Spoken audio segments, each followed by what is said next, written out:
Welcome to the Chevy Show. I felt like we need to do 2 segments today since we had such good reviews from our first show today. And I want to talk about life, which we will be talking about a lot on the Chevy Show. It'll be so many different subjects, relationships and situationships and this coronavirus and different things. But right now, I want to discuss a topic of growing up in the ghetto. Katrina,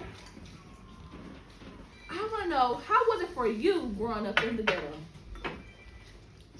Well, growing up for me in the ghetto was kind of, I wouldn't say hard, it was kind of easy because we had a good life as far as my family, my mom, my dad, they showed us a good environment. We always had the best house and all that stuff on the street, it was still the gang banging stuff going on, the Hoover stuff. And it was real. My auntie Lolo, Lolo, Bonnie, Big Shay, Lil Shay, which was Cheryl back then, and you know what I'm saying? No, Cheryl was Baby Shay, yeah. And they always looked out for us, because I never was a known gang member or none of that, so it's like it just was really, it was kind of complicated and confusing in my era, of time, because we was always protected by our family. Right. They was the Hooverlettes back then, which they was honest and loyal, which today in times now it's all messed up. The Hoover Street, all that, and even the girls, the hood, everything is totally different. They don't honor people. They not loyal. They like don't, it used to be. Yeah, we hear that a lot. Like the world has changed. Listen to the older people. And what I want to touch bases on too. How did you feel? Because Fabian is Katrina's son. So I want to know, how did you feel that day as a mother? We see it on TV all the time.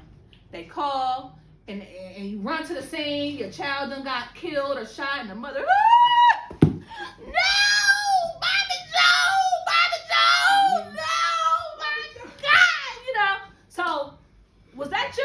Did you feel like that when you saw all those bullet holes in your son on that ground? How did you feel? Yeah, I felt the same way. It's like a devastating moment. It's you would never expect it to happen to your child, especially one that's not a gang member or none of that stuff. Non-gang member, non-affiliated with nothing. All of a sudden, boom.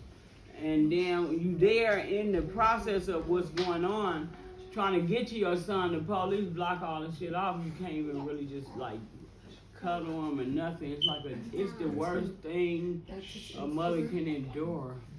Wow. And I wouldn't want nobody else to go through that. So to all the mothers out there who had to go through this type of situation, we feel for you. We have empathy for you, going through something as tragic as that. I mean, now do you feel, that happened in the ghetto, in the hood or whatever. Do you feel if you would have moved out when your kids was young, you think that would have happened if you was in a better environment, a better neighborhood, if you was able to live in a better place? Do you feel that situation would have happened to your son? No, I don't feel like that would have happened to my son if I had moved earlier, got out the neighborhood earlier. My advice is run! Get the hell on! Because let me tell you something.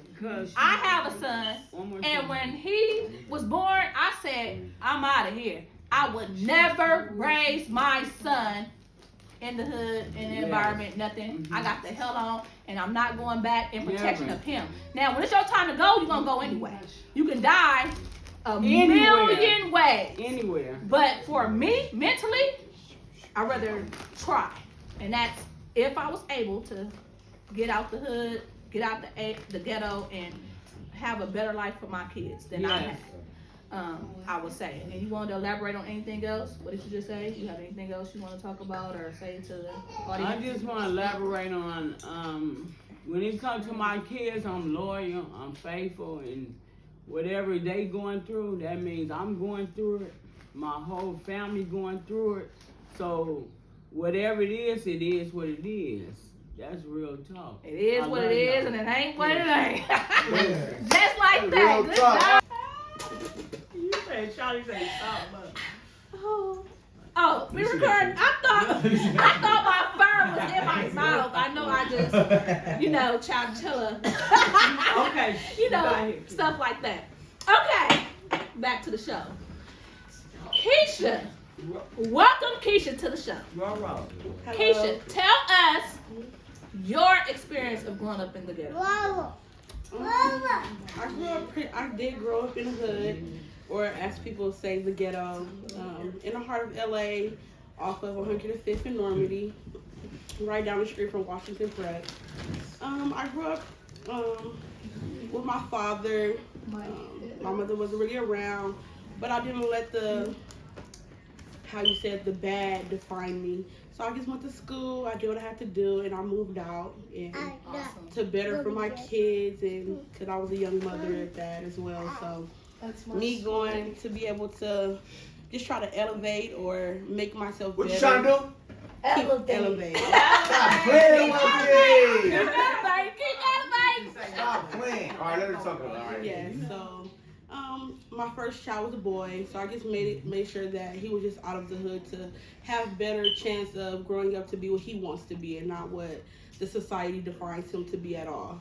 So I came out here and just off of hope and a dream. I didn't have anything, and I came out here, I got myself together and got myself a job in a house and a car for my kids and just to do better. So I'm not living above my means, but just as I have enough to do and to live and let my kids do things that I didn't do when I was younger. So let me ask you this question: as a female growing up in the hood, was you in a lot of fights, and did they try to put you on a gang? Did you get jumped? No, not that sort. I wasn't a really big fighter either. I stood my ground a lot of the times and just did what I had to do to just stay afloat. I wouldn't say I was popular, but I did talk and know everyone and just deal with different personalities and different ethnicities of different cultures and different backgrounds, and just got a little bit to know each and every one. But as of me being a woman, I did see a lot of my homegirls or female friends, a lot of them are gone or in a gang or in jail doing the things they have to do to survive in the hood. So, and sometimes people just take what they have and not being able to produce the correct things.